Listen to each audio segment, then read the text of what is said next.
Comparing your catering business and your restaurants, which one do you love the most? I love. Which one of them makes you the most money? I deny to answer that question. How was studying in London? Did you commit any crime there? I think the only crime I committed was there was one incident where me and my friend were really drunk and we were at outside a pub. I was allowed not to enter and I pulled the race card and I told the bouncer that you're just being racist. The Embassy Restaurant 1948, the oldest restaurant in India. How did you maintain the legacy? But why did you choose London? Are you questioning the Indian education system? Can you name few of the iconic people that have visited your restaurant and did you disappoint any of them? No.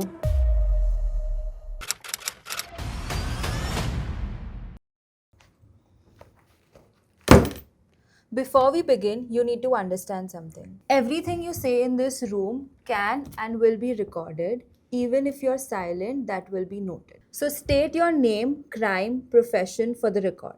My name is Avantika Sinha and I run a hospitality company. I run several brands such as Kampai, Embassy Restaurant and Caterings and Basque. And do you know why you've been brought in here today, Avantika? No. You've been charged with aesthetics over authenticity. Basically, you're building brands that are good for the eye but not for the stomach. How do you plead? Guilty or not guilty? Not guilty. Alright, let's start the interrogation then. Your file says that you went to NIF, dropped out of fashion, then went to London, studied luxury brand management, and then started a Japanese restaurant. Can you explain this to me? Yes, I went to London, but I did not drop out of fashion. Let's correct that. I completed my degree in fashion and then I went on to pursue hospitality out of a personal choice because I studied in London and that's where I realized that my true passion lies in hospitality. I completed my thesis in hospitality luxury experiences in India and realized that there's a very large gap in luxury hospitality experiences. And that's where I decided to pursue restaurant business in India. What was the gap in India? The gap was true, authentic, international culinary experiences in India. The way that they were being done all around the world, I felt that there was a slight gap in India and there was a lot of potential in India for experiencing new formats and new cuisines. So you studied in the top fashion college in India and then you decided not to continue that. When did you feel like this is not your cup of tea? So all through my 4 years of design, I realized that I wasn't thriving at design. So I realized that I didn't want to pursue design as a profession. But it's only when I went to London and I moved my focus into more luxury brand management, which is what I studied in London. And that is where I moved towards hospitality and I started moving away from fashion. And when I did that, I started thriving. I topped my university at my dissertation.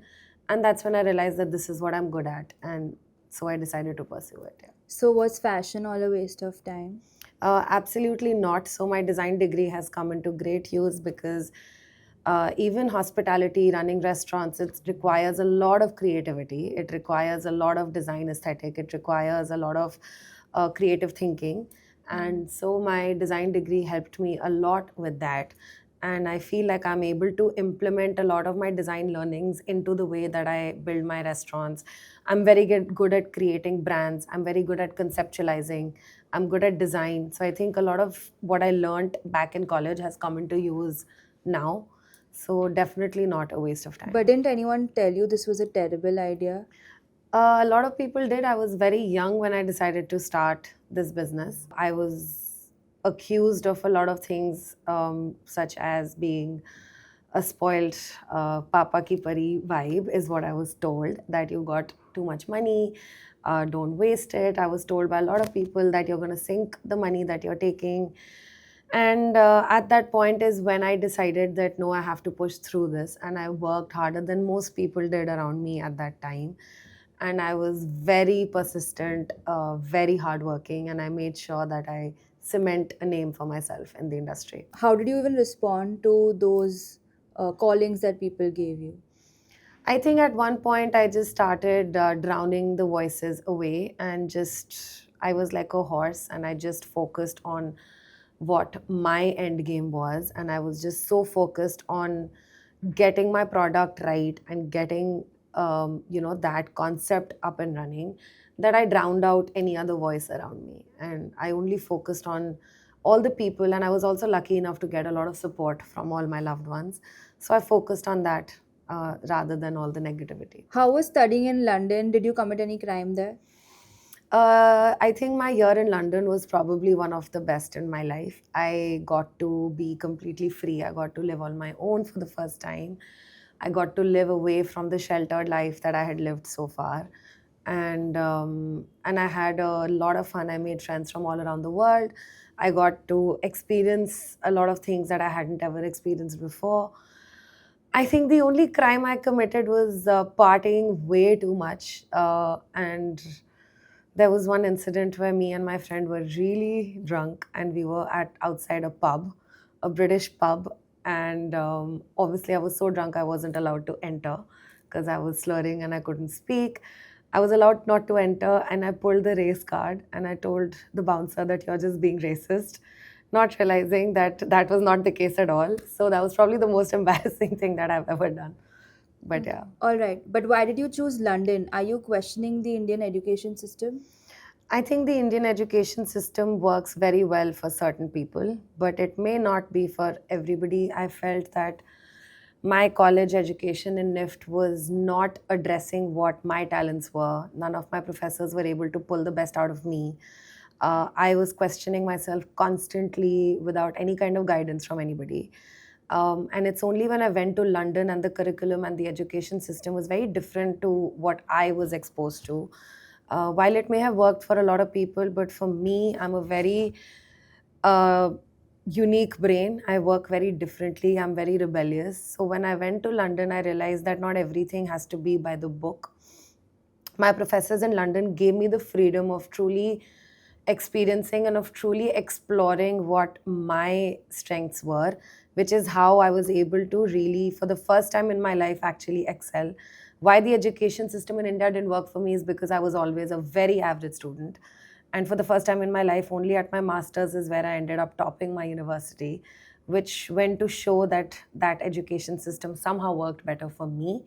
And that's a very personal experience. Okay. Can you tell me more about your experience at NIFT? Oh, my experience at NIFT was very, very difficult. It was almost like doing a corporate job. It was a 9 to 5 sort of experience, classes every day, a lot of work after class. And while today I work 18 hours a day, but I don't even feel it. But back then I did because I was doing something that I wasn't good at.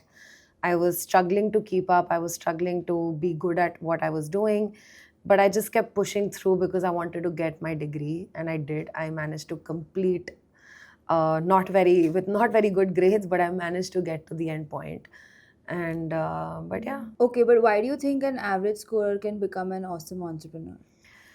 So I feel like when you perform average and you're in the middle of things in life, you are able to experience things that maybe the people on top aren't able to.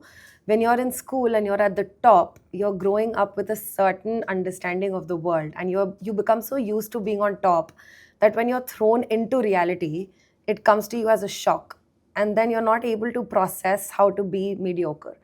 Whereas somebody who's been mediocre in life has experienced it and is not afraid of failing, I feel. So for me, that's what it was, that I wasn't afraid of failing.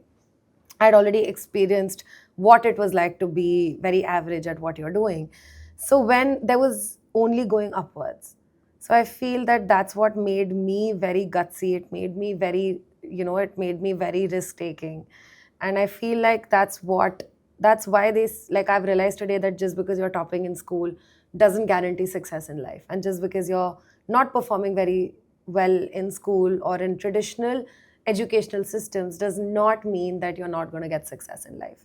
And I'm the perfect example of that because I have constantly pushed against systems. I've always been rebellious. I was always in trouble in school. My mother was always called to school for complaints, and here I am today. I'm trying to still push against boundaries. And while even now I experience failure every now and then, But what I am able to do is pick myself up and keep going. And at no point do I feel that, oh, I failed, I need to stop. I keep picking myself up, I keep going with that hope that yes, one day it'll hit, and one day something will hit that it hasn't so far. All right. Yeah. So are you agreeing that average students become great entrepreneurs? It's there is no right or wrong. There's no yes or no. I think it's a very personal thing. I think what people today need to realize that traditional education may not be for everybody, and in today's world there is so much to explore just beyond traditional studies, that's what I feel kids need to be exposed to. And I think what systems, teachers, parents need to realize that you need to identify what your kids can probably excel in and encourage that a little more so that they're able to bring that out in themselves with confidence. All right. Thanks for being honest. All right. Moving on. The Embassy Restaurant 1948, the oldest restaurant in India. How did you maintain the legacy? So I think Embassy is the most important brand for us because it's our family legacy. What I did is I spent 7 years building my own hospitality brands. I built brands from scratch. I opened restaurants, operated them from scratch before I decided to continue Embassy Restaurant and expand that. What that did for me is it gave me a lot of experience, it gave me time to learn, to make my mistakes, and to also know what kind of restaurateur I am. And it allowed me to just come out into my own as a restaurateur. Today we're sitting at a very important juncture where we're expanding our legacy brand of 75 plus years. If I would have started with this 7 years ago, I don't know where I would have taken it. But today I'm a lot more calm. I'm a lot smarter. I think before I leap, which was not the case 7 years ago, where I was leaping before thinking. I was very impulsive. I was very rebellious. Today, I'm a lot more open. I'm a lot more strategic in my way of working. Today, I also value the legacy that the brand carries. And as a person who's built brands from scratch, I know how difficult it is not only to create a brand but to sustain it over years. I've only done 7 years. I can't imagine a brand doing 75 years. So I think where I feel that pressure is Embassy is one of Delhi's most like biggest heritage legacy brands. I carry a lot of pressure when I sit here and say that yes, I'm going to try to take it forward and make it relevant to today's audience. But that is the idea is to take what has worked for 75 years, but also make it relevant to today's audience without diluting any of our signature experiences and also recipes. While a lot of brands are going into fusion, are going into modern cuisine, I want to bring back what has stood the test of time. I'm bringing back recipes from an undivided India, which is what our great grandfather bought when he came from Karachi to Delhi after partition. I want to celebrate those recipes. I want to celebrate the true authenticity of, heritage brands, of heritage legacies which have stood the test of time. And that is what I want to celebrate. But also, I want to make the brand more relevant by making it a space which feels very accessible, very comfortable. You walk into the embassy today and it feels very um, premium but also accessible. You feel like you walked into a little bit of an archival museum space because you see all around you, like we have invites from 1948, we have old black and white pictures, we have a lot of storytelling in our restaurant, which is what we want to maintain. We want to maintain how hard Embassy has worked to continue on this path and to maintain its authenticity. So, are you trying to modernize a heritage brand? What is the hardest part, and why is it like a fear that you won't kill it? I'm not trying to modernize a heritage brand at all. I'm trying to continue the legacy of a heritage brand. I am not going to modernize it. I am just what I'm trying to do is bring back the trend of what has stood the test of time. That is the most Hmm. important thing for me is I'm not going to take my recipe and put it on some modern form or combine it with some European technique or some Italian ingredient. I'm not going to do any of that. I'm going to maintain the legacy that I've been given, and I'm going to carry it forward. But are you scared of killing the brand? So I'm scared of disappointing our patrons. I'm scared of what if I do too much or too little. That maintaining that balance is very important. That I'm taking what has worked, but I'm also trying to make it relevant to a younger audience. I want to make Embassy very relevant to even today's college kids, which who may not have known about Embassy. Maybe their grandparents did, maybe their parents did, but I also want the kids to now know about it. So maintaining that balance is the biggest challenge of what we're trying to do today. Okay, so tell me the toughest clients that you've had in your restaurant. So I think for Embassy, like the biggest challenge is there are a lot of customers who have been literally coming to the restaurant for like 60 years, 50 years. And for them, you basically cannot touch any dish at all, even if you want to. So when I sit today, we talk about our heritage dishes, like our tomato fish, which is one of our signature dishes. uh, in a culinary manner, it some things don't make sense about it. So the gravy of the dish has French fries, which traditionally would be served on the side. I think at one point we tried to change that and we took French fries out of the gravy, and we got complaints from every guest that has been our regular. So it's very important. So for me, because I come from a technical background of cooking, I'm a chef myself. So a lot of things may not make sense to me, but it's what's worked. So maintaining that has been very challenging for us, for me to do that. Okay, how do I take so much? But the interesting thing is, if you see our new menu, the first section is the Embassy signature experiences.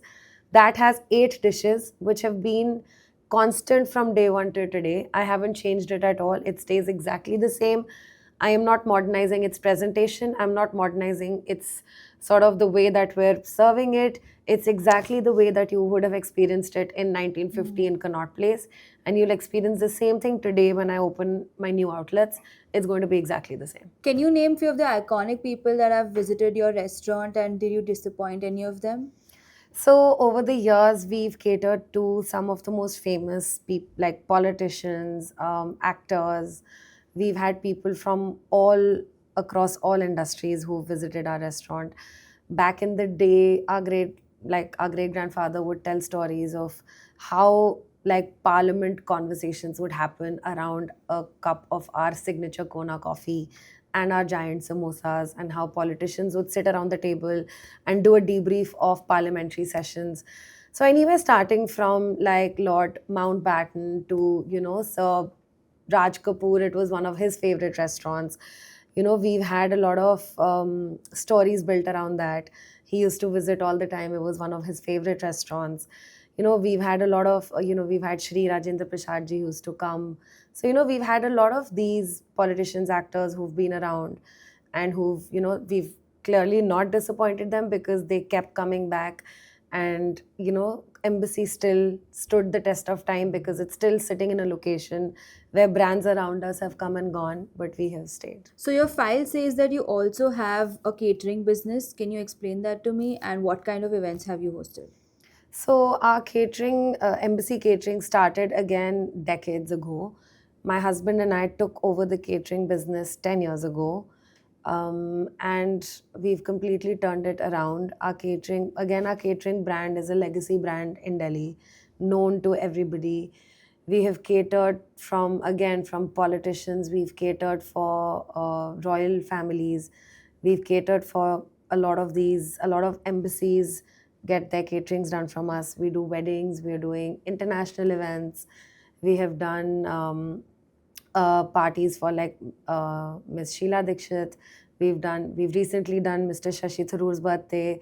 So we've done a lot of big events. We've catered to some very big clients, and we're proud to say that we've catered all around India. We've catered around the world, and we also catered for Mr. Jindal's functions. We've done a lot of food for them. So yeah, we've done a lot of work around that. Can you name a few people you've served globally? So one of the most interesting experiences that we had was a wedding that was happening in one of the top resorts in Thailand. Thailand known for its food. but the particular client was a big fan of our Asian food.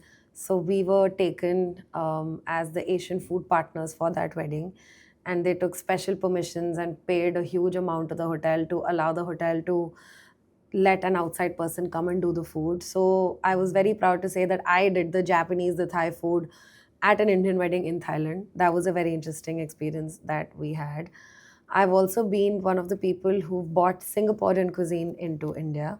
So we also took Singaporean cuisine to the Middle East for a very large food festival that happened in the Middle East, which was a big hit. So these are just some of the international experiences that we've done. So your file says that you also have a restaurant called Kampai which you built from scratch. How many trips did you actually take to Japan before saying that I'm going to do this? So I had been traveling to Japan since I was very young. My father had a business which required him to travel to Japan quite often. So I accompanied him on a lot of trips, and I was very fascinated by Japan from a very young age. Towards the later part, like when I started traveling, I started realizing that in Delhi, a lot of there are a lot of Asian restaurants doing a lot of different things, but there was still a gap in the market for authentic Japanese restaurants, which was accessible to Indian people. At the time that I conceptualized Kampai, Japanese food was either restricted to five-star hotels, which was too inaccessible and expensive for regular Indian people, or it was restricted to the very authentic shops which were catering to the few Japanese people that were living in India. I wanted to bridge that gap and create a product which was authentic but also accessible to Indian people. How many times did you travel to even understand the cuisine? I think I've been to Japan at least 8 times in my life. And with each trip, I picked up ideas and I picked up, concepts that I wanted to incorporate in my brand. How much do you know about Japan? Which places did you visit the most? So, the joke amongst my peers is that I could potentially be half Japanese. I think the only thing left is for me to start speaking in Japanese because it's my favorite country, it's my favorite cuisine. And I've been to Tokyo a lot of times. I've had some very interesting experiences in my trips to Japan. Some of them being, so I've visited Skiji Fish Market at 5 in the morning, which is the time when they catch the freshest bluefin tuna. And I've eaten it fresh right after it being caught. And it was one of the best experiences of my life. Another very interesting experience that I had is when 2 years ago, I was invited by the Japanese government as part of an exchange program. I spent 1 week in a very small town in Japan called Chiba, where I spent a week getting trained in a soy sauce factory. I was invited to get trained in the art of making authentic Japanese soy sauce. I spent a week there, and it was one of the most amazing experiences of my life. At first, I was very scared because it was only all men around me. I was the only girl. I was staying in this really tiny three-star hotel, and I was very scared of what's going to happen. But at the end of the week, I had the most amazing experience. I became aware of how Japanese soy sauce is made, and that's where I sort of started my journey into producing soy sauce. What do you hate the most about Japanese culture? There's nothing that I hate about the Japanese culture. It's a beautiful culture, it's beautiful people. I don't think I can use that word for anything. So you launched this restaurant and flew a Japanese chef in the country. How did that happen? How did you even convince him? So our chef, Mr. Shoji Morita-san, was a very experienced Japanese chef, and very the way Japanese chefs are, he was very firm. He was very set in his own ways. It was my biggest challenge was sort of taking that international experience, but somehow balancing it for Indian clients. So with Kampai, I think what we did was we wanted to stay authentic, but again, I wanted to cater to a crowd which may have never experienced Japanese food, which for me was very challenging because our chef was so set in his ways. He didn't want to do any experimentation. He didn't want to try anything new.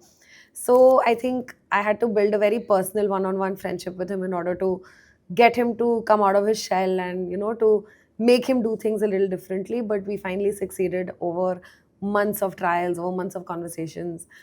And yeah, it was Did interesting. you have any disagreements with the chef and what were they like? Constantly. He would come out of the kitchen and go and sort of, if any customer wanted things differently, wanted like spice, wanted chili, he would actually go and tell the customer to their face that, we're not doing that.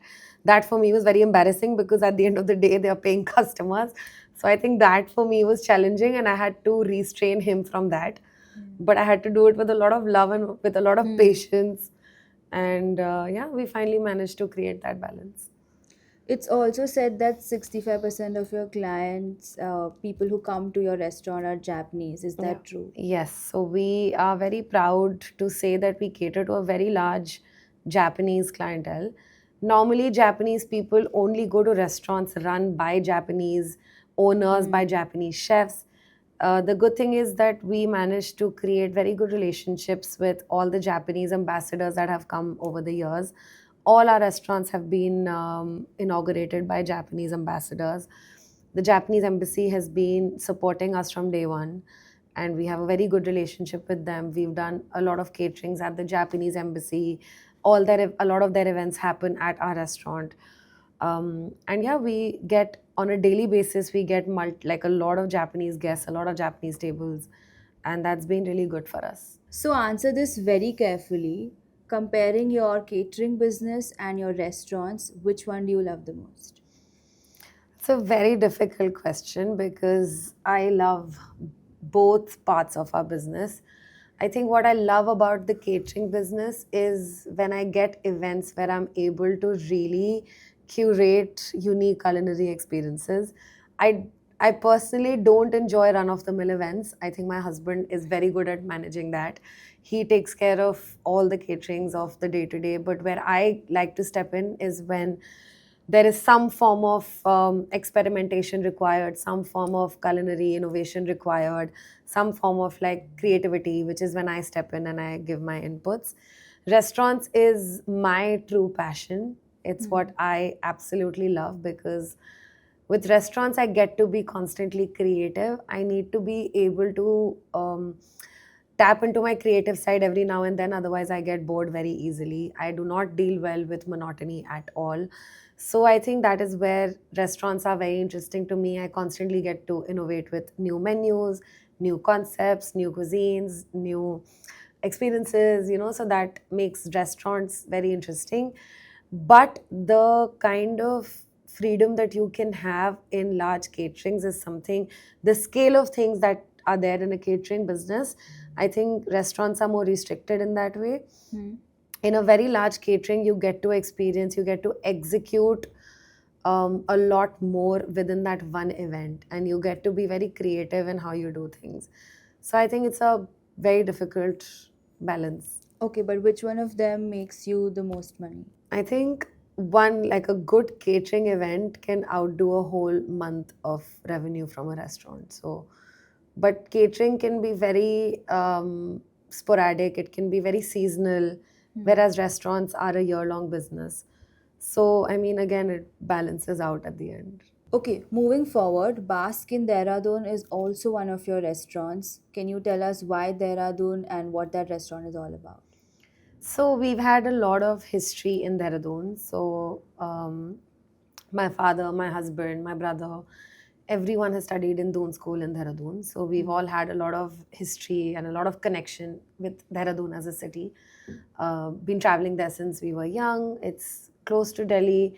So when the opportunity came, it was from a fellow Doon School alumni who we known, and he came to us with the concept. It was his project, and he'd built this beautiful space, and he had come to me to with a very different concept in mind. And he had this idea of doing multiple brands in that space, and that's how he had built the restaurant with multiple kitchens, and he wanted multiple brands to be there and like a food park. And he had approached me to do the Asian food because that is what I was known for. When I went to visit the property, I instantly fell in love because it was one of the most beautiful spaces that I had ever seen. And which is when I sat him down and convinced him to let me operate the entire venue under one brand instead of bringing multiple players. It was a bit challenging because he did not want to give one person the charge of running that entire property, but I can be a little convincing when I want to be, and I managed to convince him, and that's how Basque came along. And I put the entire thing under one brand, and under Basque we operate multiple chef kitchens. We also have a bar. We have multiple event spaces. We now also have a pickleball court. We have this beautiful garden, so it's a beautiful space for all kinds of, so it's not just a restaurant, it's a lot more than that. It's, it's very experiential in nature. It's something that you have not seen before. Got So it. yeah. And you've also launched the Cocktail Collective in Basque. What is all of that about? So I have always been a big connoisseur of cocktails. I love drinking. I love going out. I love partying. I always wanted to curate a festival of my own. And with Basque, the kind of space that we have, it was a no-brainer that we could curate our own cocktail festival, which is how I curated the brand, the Cocktail Collective, TCC. We've done 2 editions of it last year, and we plan to do one more this year. The idea was to bring a completely new experience to Dehradun, something that people hadn't seen before, to bring together, and we got together all the biggest beverage and liquor brands in the country and got the most unique cocktail experiences. We were serving about 55 cocktails in that festival, spread between 8 to 10 bars. We had multiple artists performing, some of the top DJs and artists from around the world, and very different experience for anyone in Dehradun to have seen. And we had about 2,000 people who attended in a course of 2 days. So it was a very interesting, very very difficult, very capital intensive concept, but a lot of learnings from it. What was the hardest part of arranging that whole event? I think managing the authorities and operations was the biggest challenge. I think authorities were very skeptical of an event of that scale. So managing that was probably the biggest challenge for me. Are cocktail parties even legal in India, and how did you even do that? So, I mean, all our properties have proper licenses in place. We have proper liquor licenses in place, which is how we're able to serve alcohol and cocktails. We comply with all rules at Basque, all rules given to us by the authorities, which are there for our licenses, which is how we also curated the cocktail collective in our own premises, because our premises has all permissions required to serve alcohol, to have cocktails being served, and to do ticketed events. So that's how we curated the cocktail collective. All right. So, what does Dehradun want from a restaurant that Delhi already has? So Dehradun has been a really interesting market, and there is a lot of disposable income in Dehradun, but not too many avenues to spend. Delhi, of course, has a lot of options, a lot of competition, a lot of great products. I think Dehradun was limited when it came to options, culinary options, experiences. So what we wanted to bring with Basque was, of course, a lot of innovation when it came to food, a lot of innovation when it came to cocktails, but also events which Dehradun had never seen before. So we're doing, like we've done a cocktail festival. We're also doing food festivals. We're bringing international artists into Dehradun for the first time. We're also doing a lot of unique Sufi ghazal evenings. So with Basque, what we've done very well is we've managed to curate a venue which caters to a very large audience. It caters to kids, it caters to elderly, it caters to the young audience, because the space is so large. So we're able to sort of have an offering for everybody and anybody. How is Basque different from everything you've built so far? Basque has been one of the most challenging and one of the most rewarding products that I've created. It's been very challenging from the point of view of it's very heavy on sort of expenses. I have it's my largest team, it's my largest space. It's very difficult to run an operation of that size. But it's also been very rewarding because I've been able to experiment like the most that I've ever done.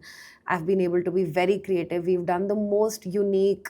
We've done movie nights, we've done curated cocktail experiences, we've done food festivals, we've done international DJs, we've done ghazal evenings, we've done Sufi nights, we've done, we do flea markets all the time, we do a lot of wellness events, we do yoga mornings, Zumba classes. So, I mean, you name it, and we've done it. And it's one of those places where we have a very interesting calendar in place every month, and there is always something for everybody. What's the next couple of events that are coming in that is being hosted at Basque, like the top few? So we're doing a very big 2-day food festival over a weekend. It's going to be huge. We're expecting anywhere between 800 to 1,000 people. It's going to bring together culinary concepts from around India, all under one roof. And that combined again with very good musicians and very good setups, very good production. So that's going to be one big event that we're going to be doing very soon. Okay, enough we spoke about your restaurants. Tell me what's next on your agenda. What are you launching next? So I think the agenda right now is to expand embassy, which is going to be a big focus for us right now. We're also moving a lot into we're expanding a lot into our catering business as well. We're going to be doing a lot more innovative things within that. Another thing that we will be exploring is getting into soy sauce as a brand, as a product. Like I had mentioned, so I've been trained in the art of making authentic Japanese soy sauce. I've spent time in a factory in Japan, so I know the entire methodology and the entire process of making soy sauce. Not only was I trained in Japan, I also came back to India and I commenced a pilot project for a year where we did a pilot of producing our own soy sauce in India. So, because the process of making soy sauce takes about 8 to 9 months because it's a fermented product, we wanted to first see whether it's a viable product, whether it's a viable business in the Indian sort of climate and the Indian setup. So, we produced 200 liters of soy sauce as part of our first pilot program. And I'm proud to say that it was a very big success. And the product that we managed to create was a very good product, and we did a lot of blind tastings, and it was loved by a lot of chefs, a lot of restaurant owners around me. And since then I've been getting I never thought that I would get into this as a business, but since I did the pilot, I've been getting a lot of requests, a lot of demand for that product, which is why I've decided to now commence the business. So you've built restaurants, catering, done events, and now you want to build a soy sauce brand in India. Why? I think it just came from like my love for authentic Japanese cuisine. I see that there is a potential for unadulterated, authentic Japanese soy sauce, which is made in India. Nobody is doing that right now. There is no authentic Japanese soy maker in India. So I think it would be a really interesting amalgamation of India and Japan, where I'm taking a Japanese product and making it in India. It goes with the whole Make in India movement as well. It'll limit import for a product that can be made in India. And we'll be using local soybean, local wheat, all the local ingredients. And we want to give a boost to sort of that industry. How is it different to build a D2C brand versus building a restaurant? I think it's completely different, and I think I'm a little crazy because it's taken me 7 years to understand the restaurant business, and now I want to venture into something completely new. But I love a good challenge. It's completely different when you're doing restaurants where you're dealing with a very different customer base versus a product where you're dependent on a lot of other factors. But I'm excited about the challenge. Let's see. All right, so my sources tell me that you've built a strong relationship with the Japanese embassy. Is that why you're launching a soy sauce brand, or is it a pure business decision? I think it's a combination of both. My relationship with the Japanese embassy has been very good over the years, and we've maintained a very good relationship with all the top Japanese companies in Delhi, whether it's Toshiba, whether it's Mitsubishi, they're all my regular clients. And I think the reason behind the business is a combination of both, where I feel that there is a lot of potential for authentic Japanese products made in India. And I think it'll just give that boost to my own understanding of the Japanese product market. So I think it'll be interesting. Do you think it's going to be as authentic as a Japanese soy sauce? Yes, why not? Why are you so confident about it? Because when we completed our pilot project, the director of the Japanese factories had visited, and a lot of them commented that our product might actually be better than theirs. And they have actually also maybe passed certain comments where they said that they may decide to buy from us at some point, because raw material in India is a little cheaper. So we may be able to beat them on price points, which is my target, to get into a lot of exports, and that is something I aim to do.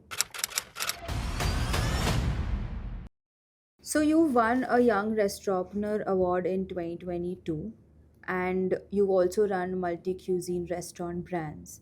Let me ask you this, what it is to be like a woman in F&B business? It's very interesting. It's a very good time to be a woman in the F&B business. It's a very open industry. It's very accepting of new people. But I think as long as you're confident on yourself and you're curating and creating a solid product, I think you will be accepted really well. I think what I was very lucky with from day one is all my peers, all my male peers, at the time I was surrounded by only male restaurateurs. They were all very supporting, very helpful, and they were very open to a female sitting on the table with them. And I've been lucky to have a lot of help from them. But I think like where I struggled a bit was a lot of times not being taken seriously because of my gender. So I've had a lot of times authorities that have visited and said, "Oh, where's your husband or where's your father?" So questions like that, where I had to say, "No, I'm the one running the business." So there was a day when a cop showed up at the restaurant and said that he wanted to meet the owner, and I went and sat with him, and his first question was, "आपके husband कहाँ हैं? हम उनसे बात करेंगे." And he couldn't digest the fact that I was the operator and I was the owner of the restaurant. So stuff like that happens every now and then, but you have to take it in your stride. And I think if you build a good product and you build your name around it, then eventually it stops mattering whether you're a male or a female. How did you build that credibility in a room full of men? I think at first I used to be very nervous to speak up. I used to be very nervous to have any kind of opinions. I used to be very sort of scared of putting my sort of opinions in place. But over the years, I think because I built good products, my products have stood the test of time. I'm operating in some of the best locations in Delhi. I think just my product speaks for itself, and I think that's what has built my credibility over the years. Have you ever had to work twice as hard as men to just be heard in the industry? I think some of it may be self-inflicted, where because as women, I think we feel the pressure of working hard. I think women in business just tend to feel a little more pressure of proving to the world that women can do it all. And what I've realized is women are natural multitaskers. We can manage our homes, our businesses, our lives, our social lives all together in ways that are maybe better than men. I think that is a lot of it is self-inflicted. We feel that pressure too, that yes, we have to prove it to, if not the world, then to ourselves, that yes, this is something that we can do, and we can do it as well as any man or even better. I think that is what is interesting. Now, give me a guide for a female who can continue and lead a family business. So I think traditionally a lot of family businesses in India were passed on to men. I think that's been a practice that has been the norm in our country for family businesses. I come from a business family, and it was a very from a very young age it was ingrained into us that the business is going to go to the men of the family and not to the women. I think it required a lot of courage to go out there and say, like, yes, women can also be good at business. I think what women bring to the table, we bring a lot of calmness, a lot of strategy. We can bring in a lot of multitasking. We can bring in a fresh perspective into a business in a way which may be different from a man. And I think what we need to capture is the strength, not just based on a person's gender, but based on what talent or what strength that particular individual brings to the table to a particular family business.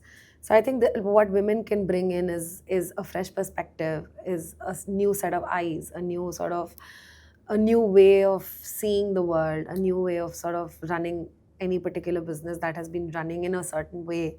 So I think that newness, that freshness, innovation, creativity, a lot of that can be brought in by a female perspective. Did you face any difficulty leading your family business, which is into restaurants and F&B? So my family business is not into restaurants. I My father's business is completely different from mine. My family business is in a different industry altogether. My father runs a shipping business, which is now being also run by my brothers. And when I wanted to start my restaurant, of course, the first person I went to was my father, and he's been my biggest support and blessing in my life because he has supported me, guided me in ways that I couldn't ever repay him for. He has supported my vision from day one. He's promoted me in every capacity possible. And because my father had a very similar life, he started his business at 23 with a lot more responsibility and pressure on him. He has built everything from scratch himself while he had a family to support. What I've been lucky in is while I had to build my business, but I always had a support system around me. I always had people around me to take care of me. So I've been very lucky to have my father in that sense. All right. So you're running multiple businesses right now. What is Avantika Sinha like on a bad day?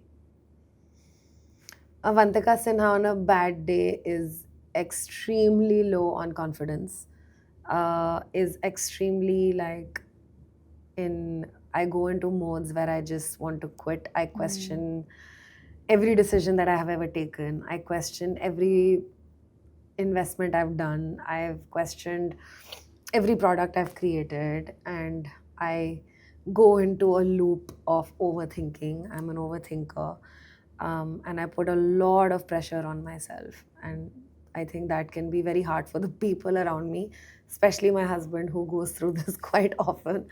But I think now we've been married for 10 years. He now knows how to pull me out of these moments of Hmm. underconfidence.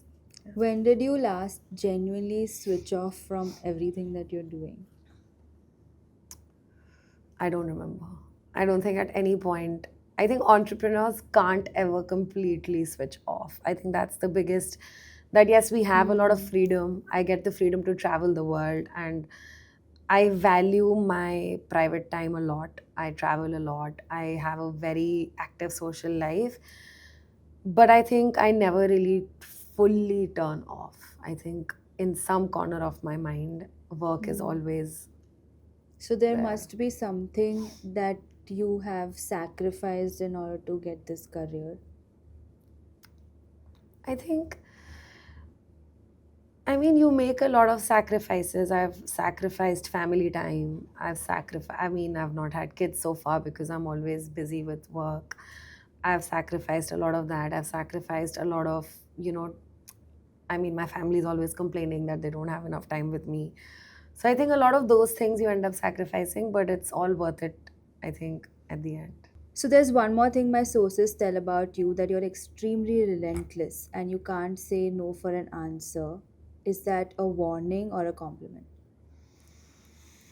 I think I've become a lot better now. I think a few years ago, I was very adamant. I was very set in my way.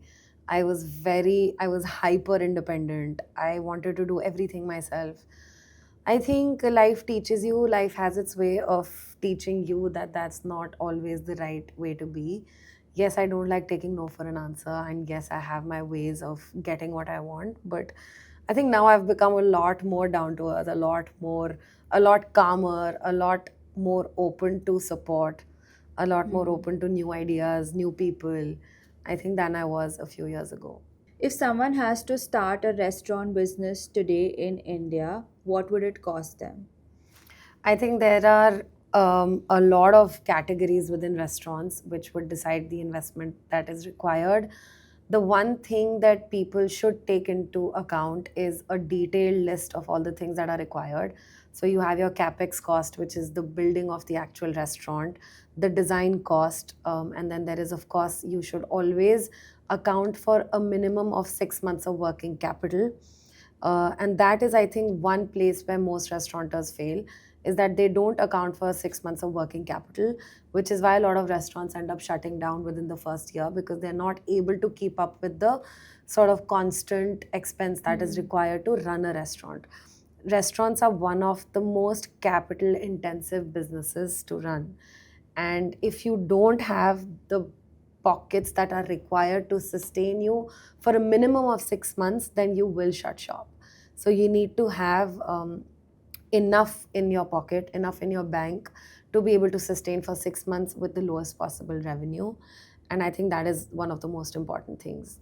So when they're starting a new restaurant, what's the marketing expense? How do they maintain their restaurant, getting the new guests in? So the way we work as a company is we allocate budgets to different departments within the company. So we have operations, we have marketing, we have accounts, we have purchase. So we give budgets based on the revenue that the company is doing. And so, for example, like a marketing budget could be 5%, depending on where the brand is in its cycle. So, where, of course, during launch, that budget goes up because for the first 2 months, any brand requires a lot of marketing, and you need to be able to spend that budget on marketing. So when launching a new brand, you need to have enough finance to be able to do that kind of marketing that is required by the restaurant. But also, that marketing needs to be very personalized and not generic. You need to be able to market your product in your niche, know what kind of product you're creating and how you can market it and who's your target customer. I think what a lot of brands are doing now is just very generic marketing, because what may work for one brand may not work for another. A fine dine Japanese restaurant cannot apply the same strategy that a fast food burger brand is applying, for example. So you need to be very careful in how you're sort of positioning your product and how you want to market it, and where you're locating your product. I think for me, one of the mistakes that I have done is created really good products but put them in the wrong location. So I think that is something that I was a little arrogant about, that, this is a great product, of course it'll do well. And I've had my share of failures where a really good product has failed really badly because of a bad location or just bad timing. So now the way I'm working is completely backwards, where I take a location, I see, okay, this is what is missing in this particular location, and now how can I fit a product, one of my products, within this location. So I think that is very important. Got it. Yeah. In the current industry also, in F&B industry, what are the gaps in India that you see? So I think in the last 2 years, I have seen this major shift into very curated, very unique international experiences which are now coming up, which is really good to see. So very good cocktail bars are opening, really good international new cuisines are coming up. I still feel there are a lot of cuisines which have still not been tapped into. So the last 2 years have been all about, like, let's say, Japanese food, speakeasy bars. There's been this trend of clean cocktails, low in sugar. There's a lot of these trends. I still feel there's a lot of scope for new cuisines. So like Spanish cuisine, Mexican cuisine. So there's a lot of these cuisines which have still not been touched upon as much as they can potentially be touched upon. So I think that is one concept that people could potentially look into. Alright, it's time for a lie detector test. Yes or no only. Question number 1. Have you ever eaten at a competitor's restaurant and secretly thought this is better than mine? Yes. Second, have you ever sent a dish back at your own restaurant? Yes. Third, is there a cuisine that you simply cannot cook and you will never put on your menu? No.